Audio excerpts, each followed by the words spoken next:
Welcome to Epoch Report, where we look past the headlines at the structures underneath. Today, the Arctic as the new axis of global trade. A Chinese container ship just completed a 3,400-mile Arctic voyage in 20 days, half the time of the Suez route. And this happens as Hormuz chaos rewires global trade. We examine why this regular route from Ningbo to Felixstowe is a turning point, not a stunt. Hormuz has been closed since February U.S.-Israeli attacks, spiking insurance costs so that the Arctic now pencils out. Even Secretary of State Marco Rubio floats a permanent global shift away from Hormuz. China's decade of polar investment becomes commercially viable, and this first scheduled route proves the model, while winter remains the test. The real question, is this a new era of polar coordinates, or a temporary detour that reopens old corridors once the Middle East calms down? Now, let us get into it. So here's the headline. A Chinese container ship just completed a 3,400-mile Arctic voyage in 20 days, half the time of the Suez route. And it's happening as Hormuz chaos rewires global trade. Fortune, 2026-08-19. One ship doesn't make a trade corridor. I mean, hasn't the Arctic been a shipping novelty for years now? What's actually different this time?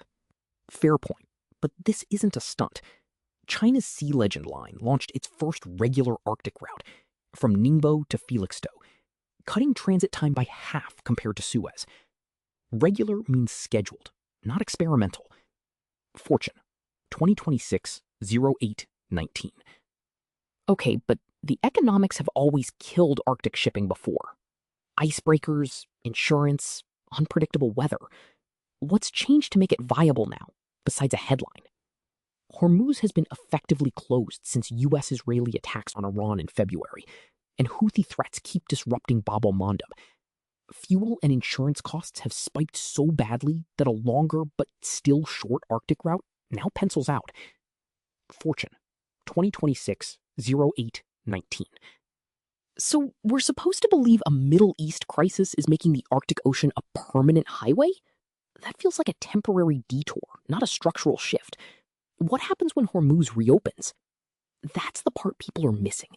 Even U.S. Secretary of State Marco Rubio has floated the idea of a permanent global shift away from Hormuz. That's policy-level acknowledgement, not just shipping companies hedging. Fortune, 2026-08-19. Rubio floats an idea. That's diplomatic chatter, not trade reality. Meanwhile, isn't China's investment in Arctic infrastructure been building for a decade? That's the real story, not Hormuz. Exactly, and that's the deeper point. China has been quietly investing in polar icebreakers, port facilities, and the polar Silk Road for years. Hormuz disruption is simply the catalyst that makes that decade of work finally commercially viable. Fortune, 2026-08-19. Hold on. If it's commercially viable now, why is this one route still only serving Felixstowe? Where's the scale? A single route from Ningbo hardly signals a new era of global trade. Because scale follows proof. One regular route proves the model works. Once insurance firms build actuarial data on Arctic transits, costs drop, and more routes follow. That's how trade shifts start. Fortune, 2026-08-19. But climate change cuts both ways. Melting ice opens routes, but it also makes the Arctic more unpredictable. Storms, shifting pack ice. How do you build a reliable supply chain on that? You're right about the challenges, but China's bet is that the trend is one way. They're already building heavier ice-class vessels and have shared satellite data for navigation. They're not hoping. They're designing for it. Fortune, 2026-08-19. Still, I keep coming back to geopolitics. If this route reduces Western leverage over energy choke points, isn't that a threat to the U.S.? Why would Washington just accept that? That's the tension. Rubio's statement suggests Washington sees it as inevitable, so they're recasting it as an opportunity to decouple from Hormuz dependence. But you're right, It's a huge strategic shift, and not everyone's happy about it. Fortune, 2026-08-19.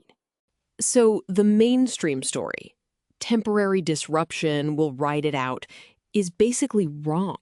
And the real story is a permanent rerouting of global commerce toward China's advantage? That's exactly the takeaway. Hormuz closure isn't a hiccup. It's the accelerator pedal for a structural shift that China has been preparing for years. The new trade architecture is being written in polar coordinates. Fortune, 2026-08-19. I'll grant you it's more than a headline, but I'm still skeptical about permanence. The Arctic is harsh, and geopolitics can reverse course. Let's see if this route survives a harsh winter season first. That's fair. Winter is the real test. But if it survives, we're looking at the biggest rerouting of global trade since Suez opened. Watch the ice, not the headlines. Fortune, 2026-08-19. And watch who controls the maps, because whoever draws the new trade routes holds the power. That is the story underneath the story. Agreed. The Arctic isn't just a shortcut. It's a new chessboard, and China just moved first. Finally, on the strategic stakes, the dialogue concluded that Hormuz disruption is an accelerant, not a hiccup, for a shift China has prepared for years. The Arctic route cuts transit time by half, transcending scare words like novelty, and Rubio's acknowledgement shows Washington recasts its dilemma. China's early move in polar shipping isn't just about a shortcut, it's about rewriting trade maps. Who holds the power? That is all for this episode. Thank you for watching. I hope you found it worth your time. Subscribe and turn on notifications so you don't miss the next one. Leave a comment below with where you think this goes. See you next time.